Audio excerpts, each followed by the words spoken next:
多1分钟就开始了。Starting in 1 minute. OK. Patrick, 我们开始吧，我们开始。Let's start now. Let's get started. Okay.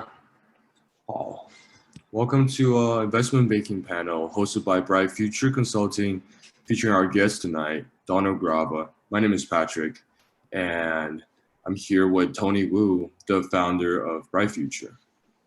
Hello. And Donald. Right. Yeah. Right. And can we have the next slide, please? Okay. Let me see. Let's do this. OK. 那我们这个活动呢，因为 Donald 是讲是讲英文的，所以我们将会是 bilingual 这样。对，然后所以大家如果有什么问题，我们可以就是听的内容里面有什么问题，可以直接在 chat box 里面问我们这样。对，然后我跟 Patrick 都会帮忙去翻译啊，帮忙去问这样。对，然后我相信大家都肯定这个是没有问题的啦。大家在这边读书，所以对，然后Patrick 继续吧。OK。那我们其中一个 host 是 Bright Future。Bright Future 是一个 career consulting company based in LA, California。Bright Future 致力于帮助中国留学生和在职华人实现各阶段的职业发展需求，提供个性化的评估，斩获现役公司的 offer。在这里，导师们将用自己的亲身经历帮助同学们找到梦寐以求的工作。对，我补充一下，就是我们这边的最大目标就是想帮助留学生可以找到合适的工作这样。然后这是我们主要都是从2大方面去帮忙。第一个呢，就是从这个个人的这个提升上面，打比方就是修改简历啊，或者面试培训啊，或者一整个完整的 mentorship 的 package 这样。然后另外一个服务呢，我们就是做那个实习内推，意思就是我们把学生们介绍到公司里面认识。那么其中 Versailles 就是我们今天其中一个我们HR 合作的一个公司这样。所以今天我们就请到Donald， 就是 Versailles Group 的 CEO 来去讲解他的公司是做什么的，然后也会就是介绍一下金融还有 investment banking 这个行业是干什么的这样。对 ，OK。大家欢迎扫这个二维码来加我们的微信。好 ，next slide。Right. So our special guest tonight, Donald Grava, is the founder of Versailles Group, which is a boutique investment bank that had created an enormous amount of success and value for its clients in the past 30 plus years. Versailles 是一家精品投资银行，专门从事合并收购等业务。这些年来 Versailles 一直有和我们 Bright Future 有合作，常常从我们这边挑选精英学员。Next slide, please.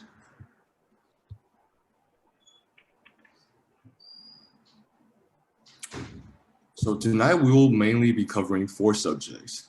They are: number 1, investment bank CEO breaks down the financial market and trends. Number 2, how to find success in recruiting during this pandemic. Number 3, exclusive career tips and advice. Number 4, exclusive opportunity to network with M&A experts. And our speaker, Donald Grava, will be going over them one by one. So how are you doing today, Donald? I'm excellent. Thank you very much. Great. Well, I just want to thank you again for taking the time to host this panel with us tonight. And 在讲座结束之前，我们会有一个小惊喜，所以请大家耐心等待。Well, Donald, shall we start with the first topic? Yes, whatever you would like. That's fine. All right. Right, and also, sorry, before that, just give a brief introduction for Donald. He had his bachelor's degrees in economics at Yale University, and then got his MBA at NYU. And he has 35 plus years of experience in investment banking, M&A, and the Big Four accounting. So he is very experienced. Right. Next slide, please. All right, so Donald, this is going to be our first question here.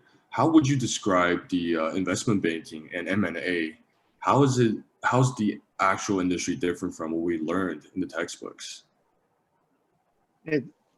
It's very different than the textbooks, and you know, even in our internship, we have the students read a little bit about M&A, and it describes the process. And of course, the process that it describes is what I would call picture perfect.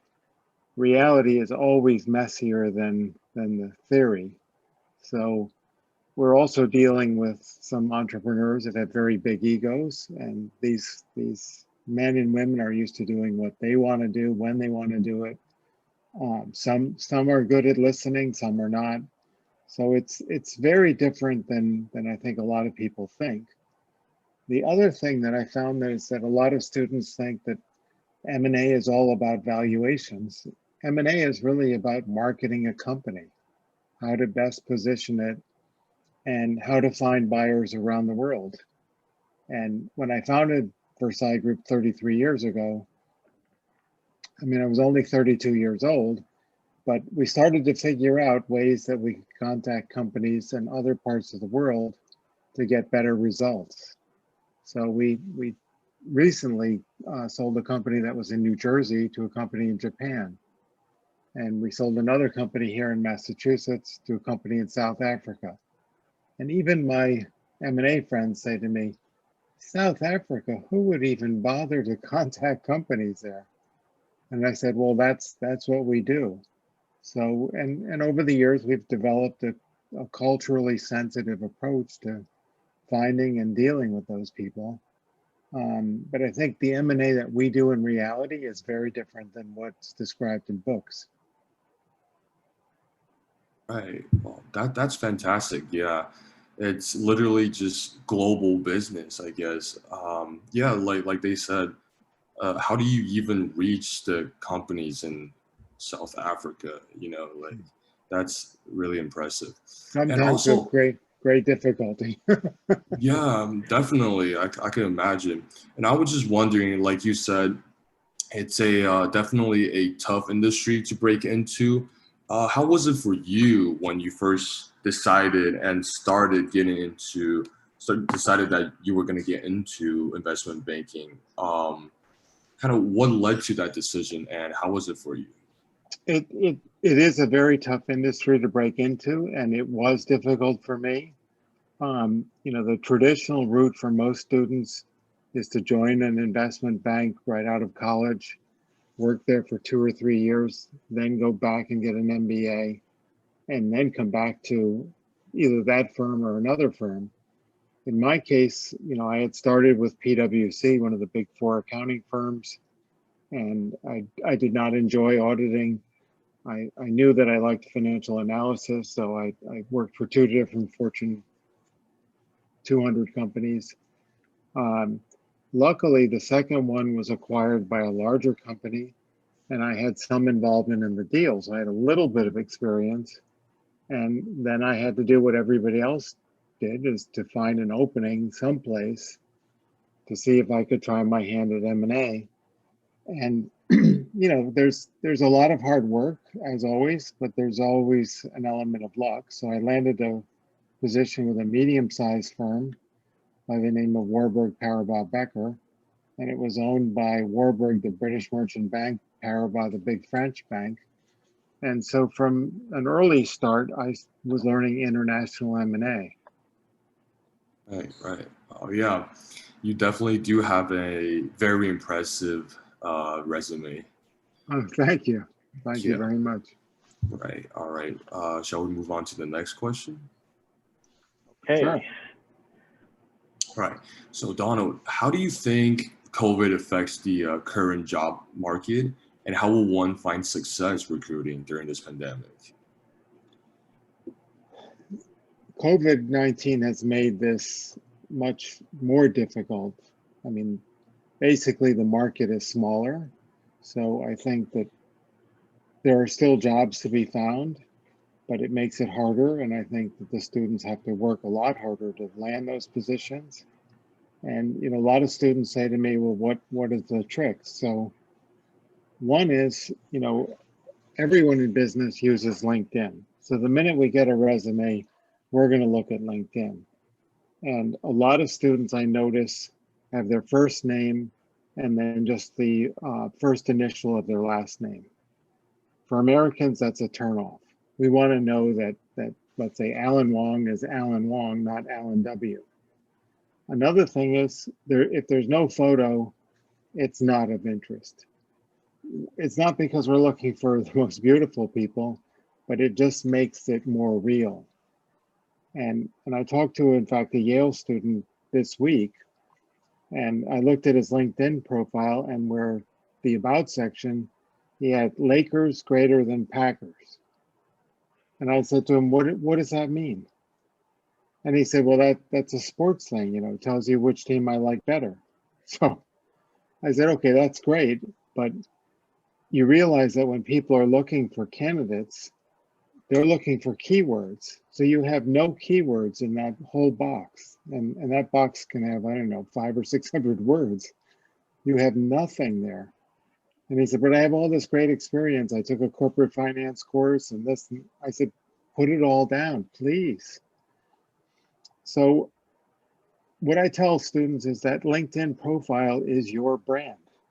So how do we think that Louis Vuitton or Tiffany got their brand? By working at it and building it up. So polish your brand. In fact, myself, I'm in the process of redoing my own LinkedIn. And I've actually hired a guy to help me do it because I want it to be really first class. Another thing is that when students send me emails, and then I say, well, this is an interesting candidate. And then I say, well, I want to just give them a quick call. And I can't find their phone number in their email. And so I always recommend at the bottom of email, students have their name, what university, and what their degree is and what year. And then their phone number. Because, you know, if you get somebody that's interested, you want to make it very easy for them to contact you. Just trying to think of some other quick tidbits, but you know, the point is, there's one other major point. The point is that it's a more difficult market to find a position, but they can still be found. And a lot of students say to me, well, you know, I reached out to 6 companies and I didn't get anything. And I say, well, look, this is the law of big numbers. That's how you're going to be successful. So what you need to do is to pick a number, let's say between 2 and 10. And once you pick that number, that's going to be the number of companies you're going to reach out to per day. Whether it's Saturday or Sunday or whatever, you're not going to miss that. So let's suppose you pick 3. So if you pick 3 in a month, you're going to reach out to 90 companies. At the end of 3 months, you're going to get some real traction. So those are the kinds of things that people need to do. Not just, well, I did 6 and now I'm waiting. No, you got to just keep working at it.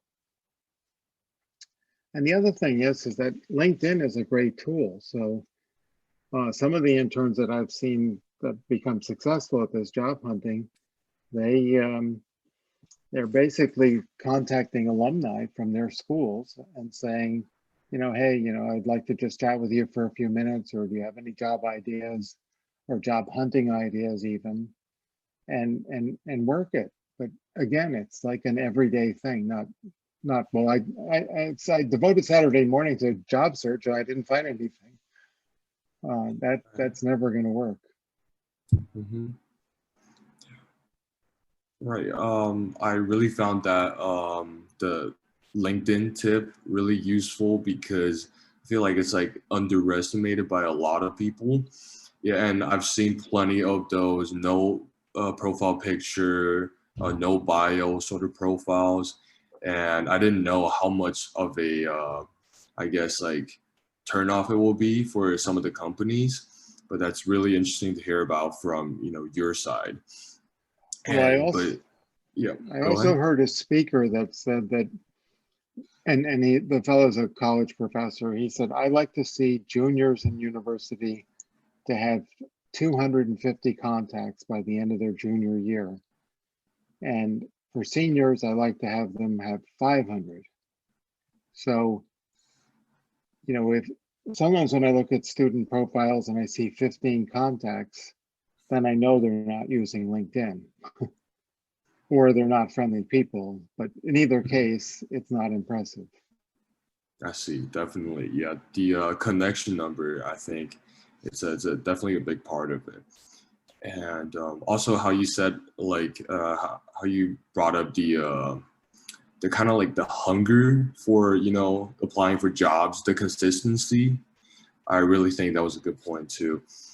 Did you have to do that like during your first days, you know, getting into investment banking? Yes, it was a long-winded, you know, difficult search, and a lot of people just turned me down despite having a Yale degree by saying, but you didn't do the normal thing, join a firm for 2 years before you got your MBA. Mm-hmm. But you know, you have to overcome those obstacles. And actually the second Fortune 200 company that I worked for, this is another interesting one, I think, for the students, is that the guy who hired me at the first Fortune 200 company moved to a larger one. And one day he and I had a chance to talk, and he said, how are you liking your current position? I said, I'm a little bored. And he said, maybe there's something here. So he introduced me to a manager at that new company, and the guy interviewed me. And at the end of the interview, he said, look, you're a nice guy, you're a smart guy, but I'm not going to give you the job because you never did this before. So I was like, okay. Imagine if my mother had that attitude. I'm sitting on the floor, I go to stand up to try to walk, and she says, no, stay seated. You never did that before. And I said, I learned how to walk and I learned how to run and I did sports. And I said, when I went to school, the teachers didn't say, well, we're not going to teach you how to do reading or do math because you didn't do it before. And I said, I went all the way through Yale and MBA school, and you are the first guy to say, I can't do it because I never did it before. And I said, listen, everything that we've all done is for the first time at some point, even something silly like brushing your teeth. Mm-hmm. And at the end of my little tirade, he said, I don't even know what to say to you. Let me think about it overnight. And he called me the next day and he said, if you want the job, you got it. So I think what I'm saying is, if I were a student now, if you got a chance to connect to somebody, you got to sell them. You've got your product, that's yourself. You've got, you know, your image, that's, you know, LinkedIn and your resume. And now you got to sell it. And, you know, you have to be careful what you say, but, you know, you want to say, look, I can do this job better, faster, and cheaper than anybody else. So you should hire me. Right. Yeah, that's, I don't know. I do definitely see you in that sense because I feel like it could be really frustrating because lots of people I've heard in that industry are more traditional and uptight about it. But yeah, I'm glad you were able to break through. Me too. Yeah. But you know, you need. There's an element of luck, but as Benjamin Disraeli once said, the harder I work, the luckier I get. Mm-hmm. And it's the same with this job search. You know, if you really put the time in, you're going to land something. Definitely, yeah. That is pretty inspirational. Should we move on to the third one, Tony? Oh, one moment. Oh, we have a question from Ann Lee, Patrick. Okay. Hopefully an easy one. Right. So he said, should we actually put our phone numbers on LinkedIn? That I probably wouldn't do. But I have noticed some people in the about area say, to contact me, here's my email address. Mm-hmm. Right. So email is probably a safer bet, right? Yes. See. All right. Thank you. I mean, there's still some crazy people in the world. Yeah, definitely. Right. So moving on to our third question, Donald, could you tell us a little bit more about the internship opportunity at Versailles Group? Sure. So we first had a chance with a Chinese intern, only one 5 years ago. And, you know, I kept saying to myself, what should I cover? How should I do this? And to be frank, I think we did a good job, but I don't think we did a great job. And over the last 4.5 to 5 years, I've been working at improving our program. So we now have 10 units that enable the student to learn a lot about M&A and investment banking. And the objective is so that if they landed a job in an investment bank 2 days after ending the internship, they could show up in the office and they would know what an NDA was and what a SIM was and all the buzzwords and be ready to go. And we also want it to be meaningful for them. So they're working on live transactions and they have a chance to contribute to us, to our efforts, which is great, because while they're only students, a lot of them have very interesting insight into things or interesting questions. So it's been very helpful for us. And all of the stuff that they work on are live deals, with one exception. And that exception, again, is meant to be helpful. We had an on-site intern who went to a job interview and they gave her a set of financial statements and said, we're going to let you sit in this room for 10 or 15 minutes. When we come back, we'll ask for your opinion. So they came back in the room and they said, what do you think? And she said, they look good. And she said to me, the minute I said that, I knew it was the wrong answer. So she said, would you sit down with me and tell me what you see?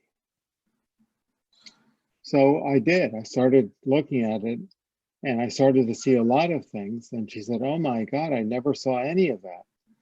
So as part of our internship, we actually do that exercise so that I can show the students what I see and how they should look at these things. Because accounting and financial statements is a big part of M&A.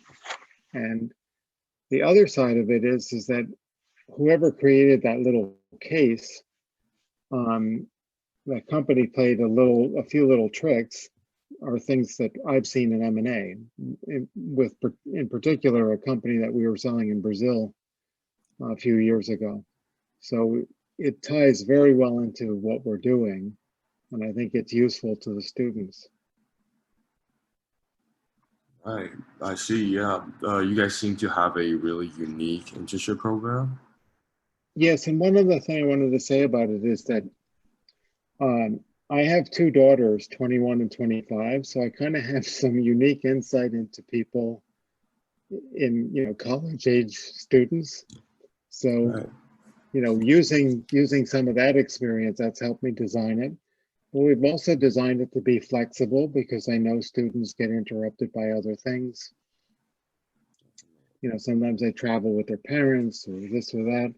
So it's flexible, it's customizable. Occasionally I get a student who says, I can't do all of this work. And I say, okay, fine. Let me show you how to cut the work down so that you can complete it and still get lots of value out of this. Right. So, so you do a lot of hands-on mentoring for the interns also? Yes, I do. Yes, wow. I do. As I tell them, I'm here to try to help them with anything. And I encourage questions. I love questions. I hope that some of the students will ask questions tonight. Right. I think we actually just have a question right here. Okay.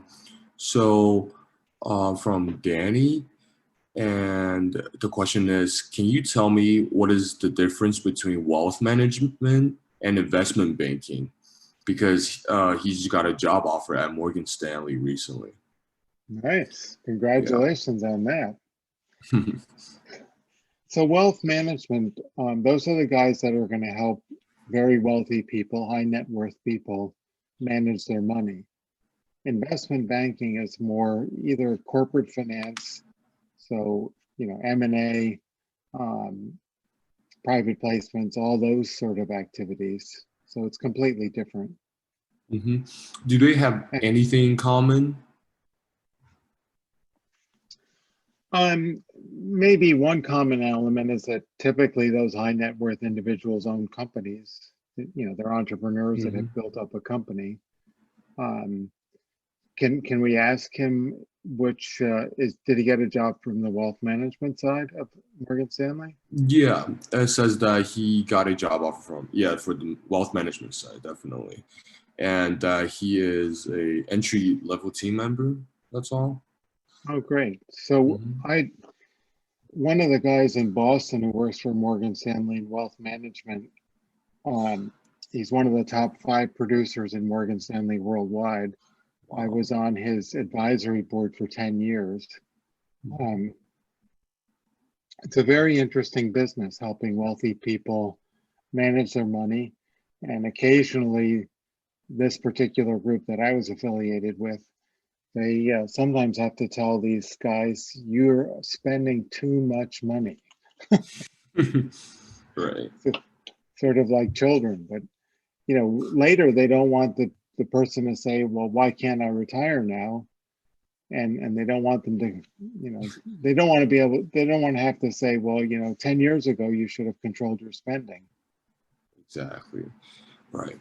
And just a side question, I guess. Is it, compared to investment banking, is it that hard to break into wealth management? Because I've heard that maybe the traditional route is to get into investment banking first, then exit into wealth management. Well, one thing about wealth management, it might be easier to break into, but when I was on Wall Street back in the early 80s, if you took the securities exam and you failed, you could take it again and again, and nobody cared. One of my interns went to Morgan Stanley in wealth management, and he said, we get one chance to pass the securities exam. And if you don't pass, you're fired right there that day. And so, it's a much more competitive and serious business now than way back then. And the other thing is that they have goals. So they say, look, by the end of your first year, you have to have brought in so much money. In year 2, so much money. So, it's easier to enter, but the question is, can you stay there? Right. Yeah. That sounds, really stressful, definitely. Well, and a lot of guys that go into that or women, sometimes they bring family money, and that's an easy transition. Right. All right. Okay, I think let's move on to the 4th one. Right. So we were talking about internships before.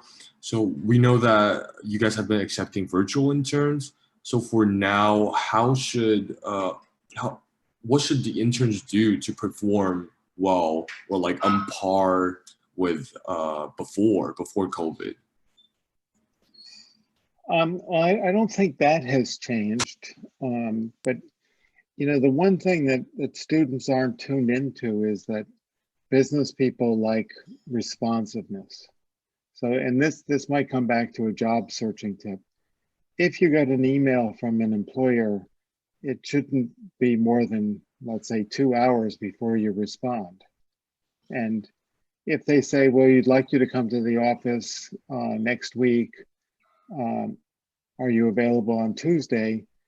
If you don't have the answer, just respond and say, I had a class at that time. I'm trying to resolve that. I'll let you know in a day or so, but respond right away. You can't make these guys wait because they just lose patience and they lose interest even faster. So it's the same for us. So, our best interns, when I send them one of these 10 units, when the best ones, respond right away, got it, thank you. And then they work on it. And when they have questions, it's great that they ask questions. And when they're working on answering the questions we're raising, sometimes, I get students that send me back, piecemeal, little bits and pieces, one at a time. And of course, that takes me a lot more time to sift through versus, a nice document. Some of them have made PowerPoints, which is maybe a little bit over the top, but it's very nice for me to go through. So I would say, think about what you're turning in. I mean, it's only me looking at it, but imagine if it were the president of Morgan Stanley looking at it, how would you feel? Right. So in general, it's kind of just all about efficiency in this remote kind of environment. Yes. And I think the other thing is that, and it's one of the lessons that we're trying to teach, but the students say to me, well, what's the due date? Because they're so geared towards, school and due dates. And I'm like, it's open-ended. You have to decide. We've got 10 units and you have 4 weeks. So you have to figure out how to pace yourself. And I understand if you have to take a week off to do, exams or papers or something, but that's bringing you up into the professional world. You're out of school now. You're in the real world, and it's one of the lessons. Yeah, definitely one of the scarier ones for sure. I feel like, I personally, I would prefer being bounded by deadlines more because it just, I don't know, it feels clearer on the schedules and everything when I write them down. And the open-ended world is still kind of far from me, but yeah, definitely scary. Well, of course, but and I'm there to help. And one of the other parts of this internship is that this is my baby. So a lot of the interns have said to me, my God, we didn't know you were going to be involved. We thought you'd delegate this to some low-level junior person. And I said, no, this is my creation. I enjoy doing this. Of course, I still love doing deals, but on the side, this is a lot of fun for me. I'm sharing my life's work and passion with people that are truly interested. Yeah, I really respect that. So do you have any tips on how to stay on top of everything in that more open-ended kind of working environment?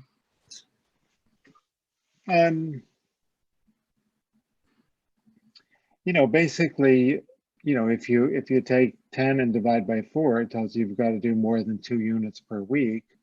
So, just start to pace yourself. And some of the units, are easier than others in terms of time management. So, and like a lot of life, if you can get ahead, you're very smart to do that. So when you get an easy one, knock it off, get it out of the way, and start the next one. Right. So basically create your own schedule and, like you said, pace yourself. Gotcha. Yes. Right. And I guess right here, could you tell us a little bit more about this internship opportunity on the screen here? Yeah, so these are some of the things that the interns are likely to encounter in the program. And if you look at the second to the last one, balance multiple assignments, there's some of, a clue of this thing. We're not trying to make this impossible. And we know that people don't have experience, prior experience, but we're also not expecting that. So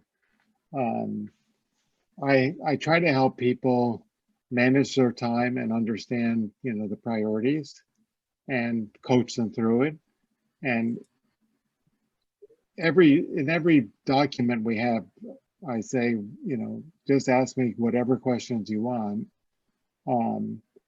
And most of the time, you know, they're M&A related, but occasionally I get a joker that will ask me some question unrelated to M&A or investment banking or business, but that's okay. That's all sort of in fun. Right. We're also trying to, so, you know, this mentions pitch books and offering memoranda.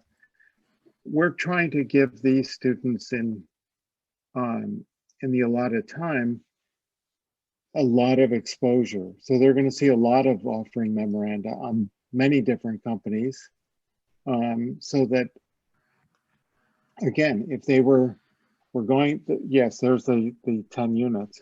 So if they were going to enter another investment bank, they would already have a feel for what all those documents look like and the names of the documents. Right. Wow, yeah, that looks really informational. Wow. Okay. But yeah, to the participants, Versailles 和我们大家都有一个长期的合作关系。所以说 just want to interrupt. Yeah. Just want to show this, like what students think about the internship opportunity at Versailles. Yeah. So Donald, can you like tell me about, for example, this student who interned at Versailles? Can you tell me like his own experience and how he, what kind of what is the biggest takeaway for him to learn from this internship opportunity? Well, you know, like a lot of them, you know, he came to us when he was an undergraduate, and he was young and green, as we say. And, you know, he did a great job with the internship. He was very serious, and I've stayed in touch with him. And basically, when he was going to graduate school, he asked me to do recommendations, which I did. And I gave him very good recommendations, and he got into a good graduate school. And as he wrote in the third paragraph there, Don's recommendation helped gain acceptance to a master's program and a position at a top-tier global investment bank. So, you know, it's fun for me to follow these students, and I'm still in touch with Lee Chen-bu, you know, probably on a monthly basis. We still talk. So, you know, I've seen him develop. I think I've helped him develop. You know, I do like to mentor the students. Okay, great, cool, thank you. That was great, right? But anyways, yeah. So 我们 Bright Future 和 Versailles 有一个就是长期的合作关系，其中这一个就是今天给大家带来一个惊喜的实习机会。那么大家假如想要 apply 的话，next slide please， 就是把你的 resume send 到这个我们的 email， 或者说直接就是加我们在微信上面。So there was another question here at the very end. It says, is the internship program only open for current students? No, it's open to anybody who wants to do it. And we've actually had a couple of people that were doing sort of career changes. So I think that one woman was in her mid-30s who came and did an internship, and it helped her transition. So, I mean, basically anybody who wants to do it is more than welcome to do it. Yeah, I like that how it's how you guys are, or you specifically, are very just open-minded. Like I know, like you said, you've encountered many like conventional, traditional thinking sort of situations a lot in your earlier career, and I just respect the fact that you've been trying to give back to people who are normally just, I guess, underrepresented. Correct. All right. Somebody there was asking about the CFA. I don't know. Yeah, go ahead. Yeah, I think we're just in our Q&A part now. Yeah, Donald, go ahead, please. So things like CFA and CPA, those are great credentials and they get attention. And I knew a woman in Boston that went to a very no-name undergraduate school. And after that, she worked on getting her CFA. And once she had her CFA, then basically she was able to get into Wharton and get an MBA. And I think going direct from that no-name university, maybe she hadn't even done well because she was a foreign student. But once she had the CFA, you know, she had credibility. So those sorts of credentials are really good to have if you can get them, if it's not too difficult.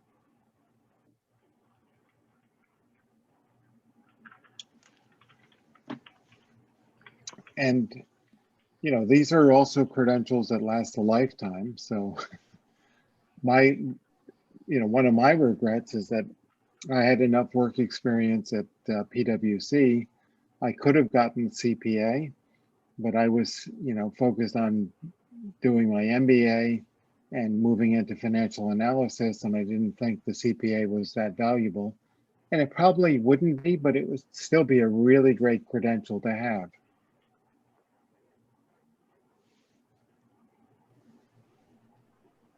I see. Yeah, definitely. It seems like it's worth getting. And does anyone have any other questions for our session here? Please just feel free to drop it under the chat.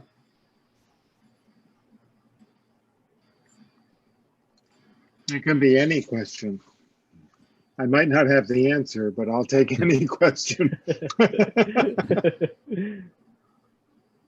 Right, so there is one. Is there any typical skill set that you are or IB is looking for?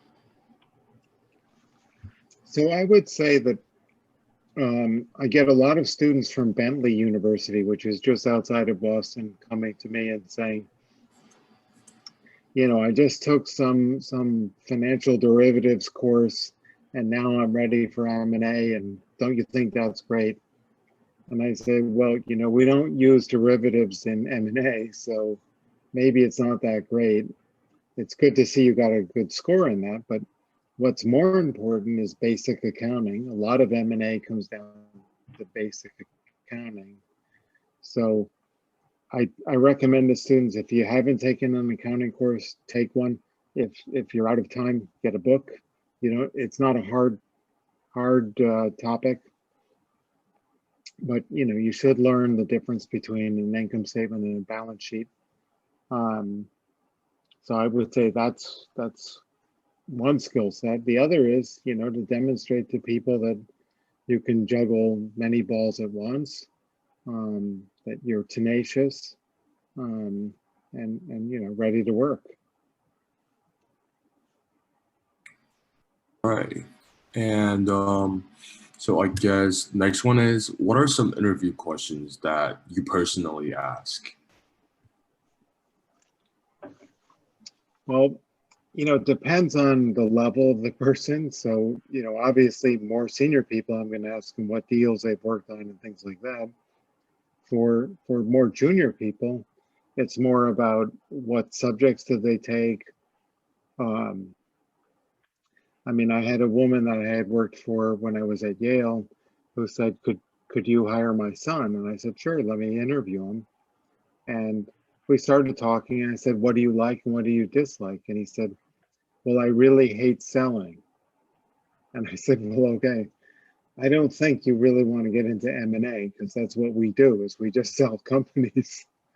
So if you don't like selling at all, this isn't the place. So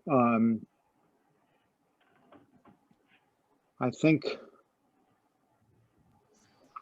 right. I mean, I think people are likely to ask also sort of tricky questions.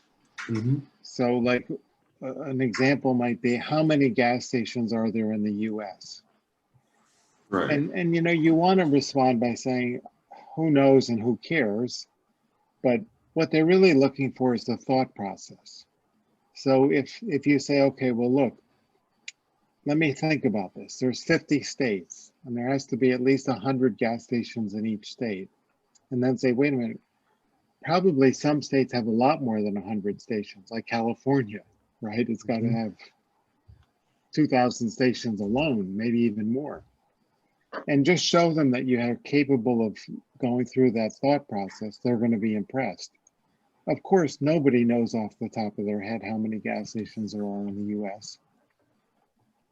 I don't know, maybe somebody will write in the chat box, I know, but I doubt it. So I think, I mean, we're not interviewing a lot of people for positions. Our staff has been stable for years, so I'm probably not a good one to ask. But my own daughter, who has her MBA and works for a bank in Boston, you know, I was saying to her, do you need help with interviews? And she said, you know, the best thing I did was to just look at YouTube videos, how to interview, how to be ready. And I would say, I would Google, you know, what are typical questions for an M&A job? Because I'm obviously not in the job market, and my interviewing style is going to be very different than the big firms. I see, definitely. But yeah, YouTube videos, they always come in really handful sometimes. So next one will be, could you tell us a little more about the work in investment banking? What would a typical day be like for you and others working in your company, as well as the interns? So the good news about M&A is that it's always challenging, and you know, I walk into the office and I think, well, today I'm going to work on this, this, and this, and then I get there and, you know, a client calls and he's got some crisis for me to handle, and then on another deal, a buyer calls and he's all of a sudden interested in talking about valuation. And so, you know, like all day long, I'm responding to different things at different speeds. But I think for younger people, what they're going to be working on is presentations. So the offering memorandum, that's a document we write about every company that's 40 to 70 pages. Another is working on buyer lists, assembling names of possible companies to buy companies. There's some, you know, financial preparation work that needs to be done. You know, we have a client now that is suffering from COVID. So we're trying to look at their financial statements and figure out, are they recovering or not? So it's always going to be a mixture, and probably the days are going to vary a lot, especially in a smaller firm, because we're all wearing a lot of hats and doing a lot of different things. And you know, for now, I'm doing a lot of Zoom calls. I see. How do you like that instead of like actual meetings? I prefer actual meetings. Right. But yeah. I like to shake hands and see people. Mm-hmm. Okay, I see. Okay, next question is gonna be, what software/computer language does IB require, if any? Yeah, basically, I would say Office, you know, Outlook, PowerPoint, Word, Excel. We use a number of database programs. Those are pretty easy to master. We use virtual data rooms. Those are also pretty easy to master. But, you know, somebody was asking about, you know, do you need Python or C++ or Java? Probably not for M&A. Thankfully, it's not that complicated. Correct. Right. So next one, which majors should the student be in if they want to work at an investment bank after graduating from college? Is there any course or skills necessary to learn? Since I am in physics major, now I am wondering whether I should change my major or double major. I would say double major would be good. But, you know, sometimes people like physics majors or bio majors if they're doing deals in sectors that are more scientific. We're industry agnostic, so for us, that doesn't offer anything special. It's not necessarily bad, but it doesn't help us. But I know, like venture capitalists would be delighted to see somebody with that kind of science background. Yeah, definitely. And one more question. So how would you go about doing self-introductions in interview? Any tips regarding the elevator pitch and stuff like that? Yes, so this is another pet peeve of mine. So the Chinese student comes in, or I get on the phone with them and I say, "Where are you from?" And they say, "China." And I'm like, I already know that. I want to know where in China. And then one intern said to me, you know, "Well, I'm from a city you never heard of." And I said, "Okay, so you can answer the question with, I'm from this city." And I did some research while I was on the phone with this intern. And I said, "You know, your city has 4 million people. So by US standards, that would be the second largest city. So now you can give your audience a little bit of context. I'm from this city. It's about 1,000 miles west of Beijing. So now they got an idea of where it is. And it's a city of 4 million people. So now they know you're not from a farming community. I mean, that's a very large city. And you can go on to say, because I would say most Americans don't know, that would be the second largest city in the country.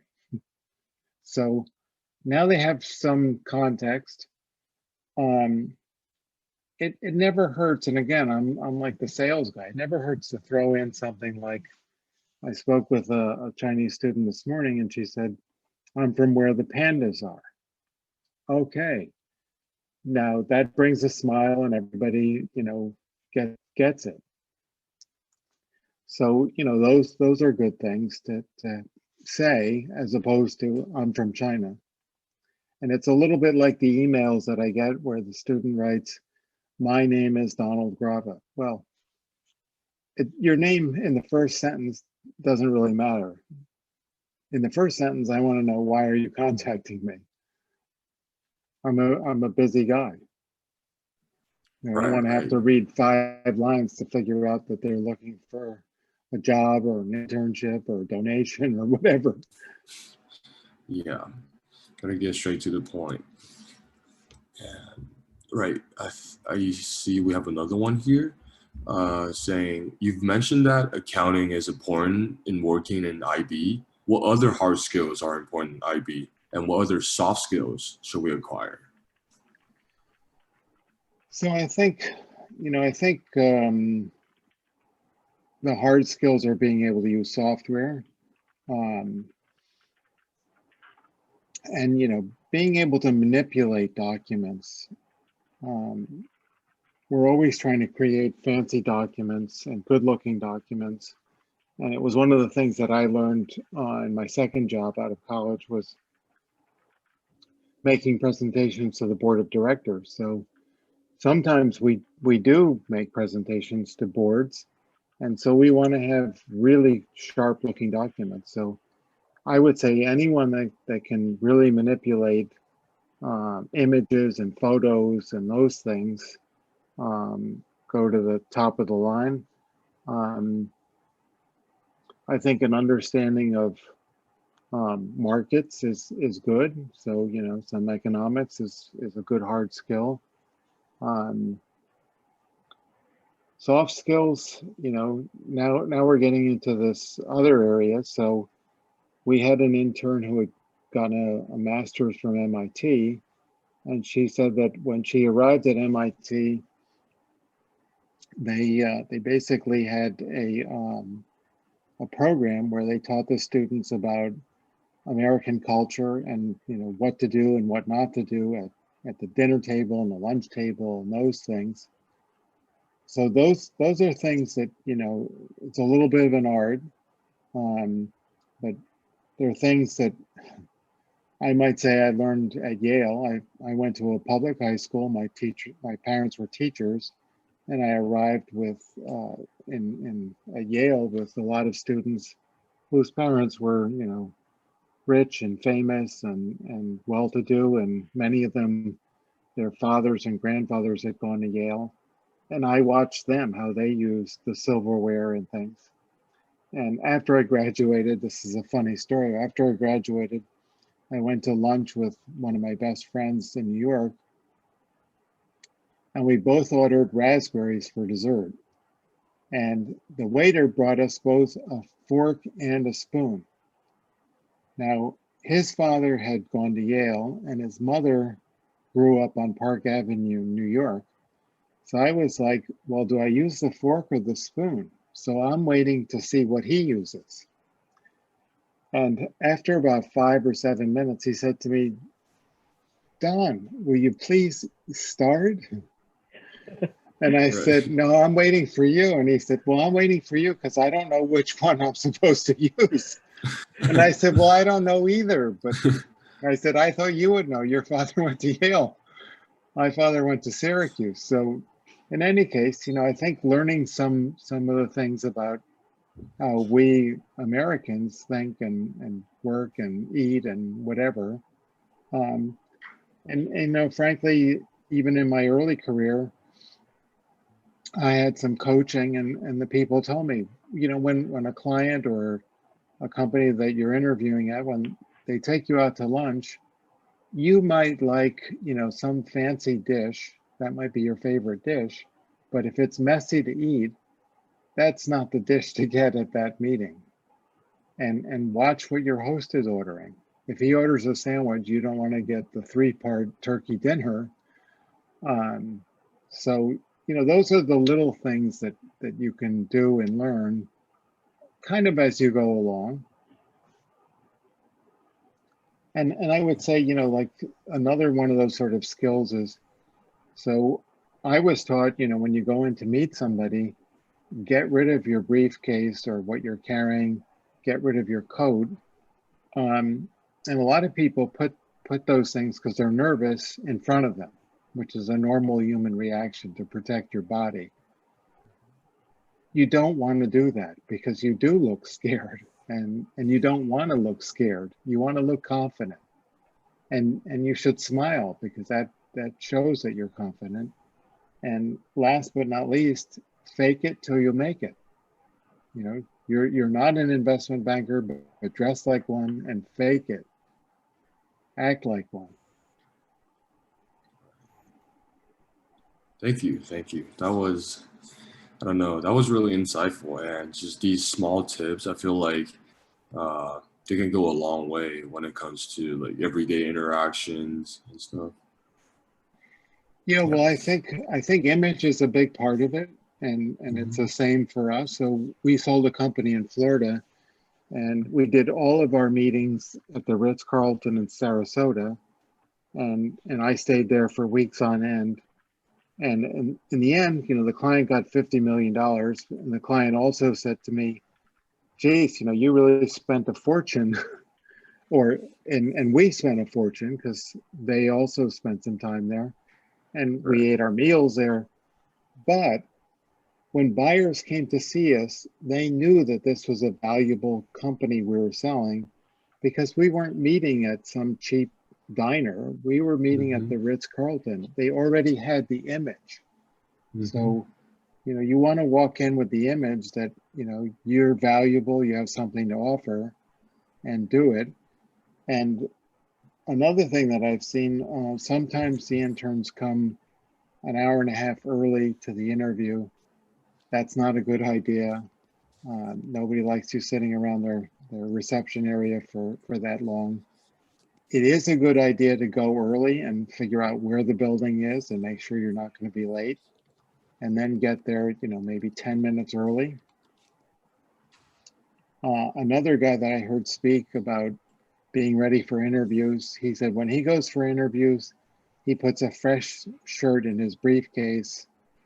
And I was like, that's weird. And he said, you never know. He said, you might be there an hour early. You're at the coffee shop across the street, ready for your interview, and you spill coffee on your shirt. He said, I'm ready. I'll slip into the bathroom and change my shirt. That's a little extreme, but you know, it's true. You want to be 110% ready. Yeah, definitely. So basically, knowing how to sell yourself and be ready, right?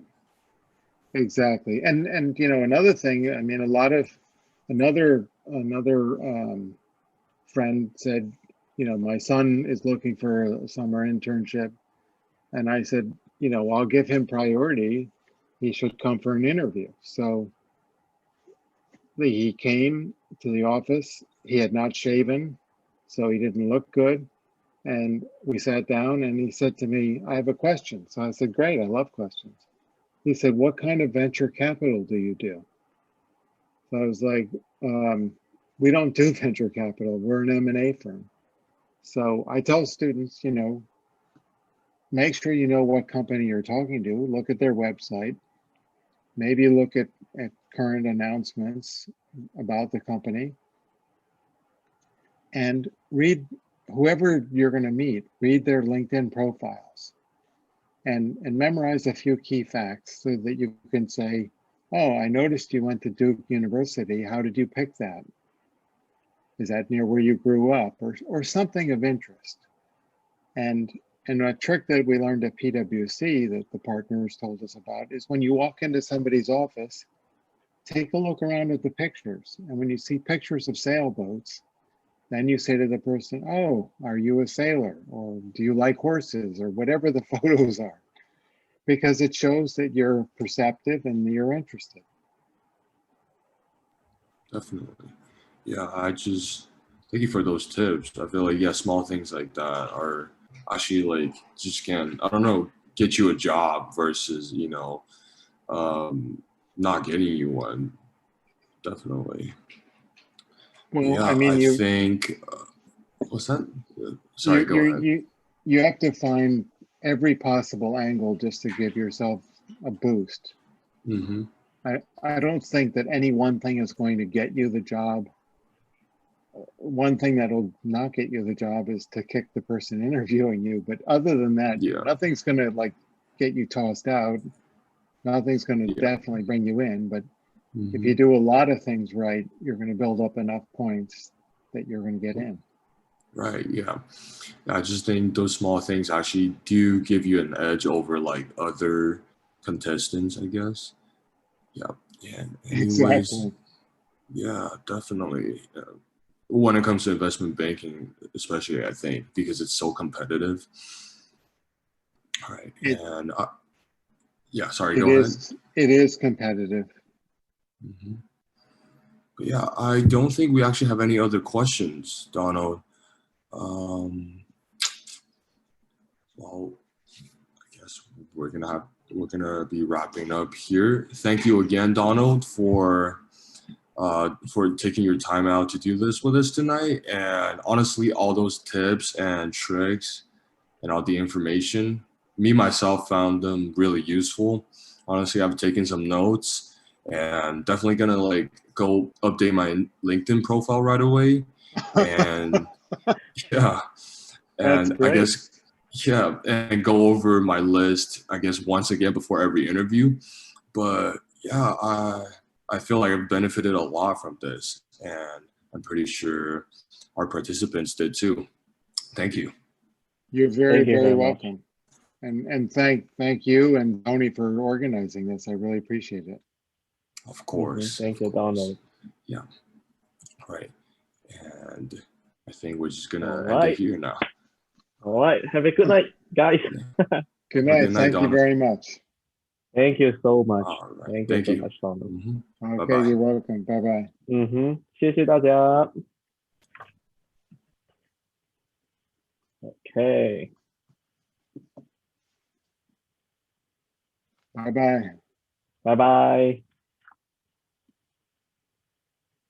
Let's see.